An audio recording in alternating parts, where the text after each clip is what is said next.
செல்வநாயகி இந்திராணி முன்னாடி சொல்றாங்க, நேத்து இந்த வீட்டுக்கு வந்துட்டு என்னையவே எதிர்த்து பேசிக்கிட்டு இருக்க. இது எங்க குடும்ப விவகாரம், உனக்கும் இந்த குடும்பத்துக்கும் எந்த சம்பந்தமும் இல்ல. சிவா சொல்றாரு, இது எங்க அக்கா சம்பந்தப்பட்ட விஷயம். நான் கேட்கதான் செய்வேன். எங்க அக்காவோட லைஃப ஸ்பாயில் பண்ற மாதிரி யாரு நடந்துகிட்டாலும் நான் சும்மாவே இருக்க மாட்டேன். அப்பனா சிவா, நான் இந்திராவோட வாழ்க்கைய கெடுத்துக்கிட்டு இருக்கேன்னு சொல்றியா? இதோ பாரு, நீ எதுவுமே சொல்ல வேண்டாம். நான் பண்றதும் பேசுறதும் சரியா தப்பான்னு இந்திராணிக்கு தெரியும். அக்கா பாருங்கக்கா, இவங்க சொல்றதெல்லாம் தயவு செய்து நம்பாதீங்க.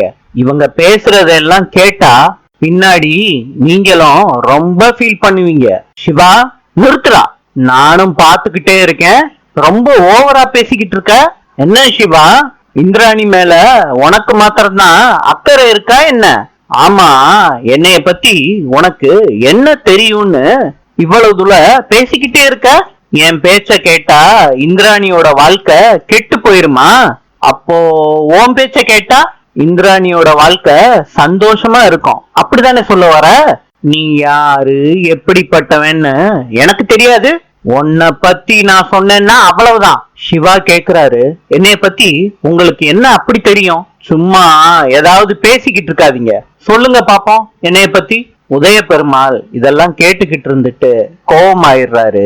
டே சிவான்னு கத்தி சொல்றாரு. எல்லாரும் உதய பெருமாளை பாக்குறாங்க. நாளை சந்திப்போம்.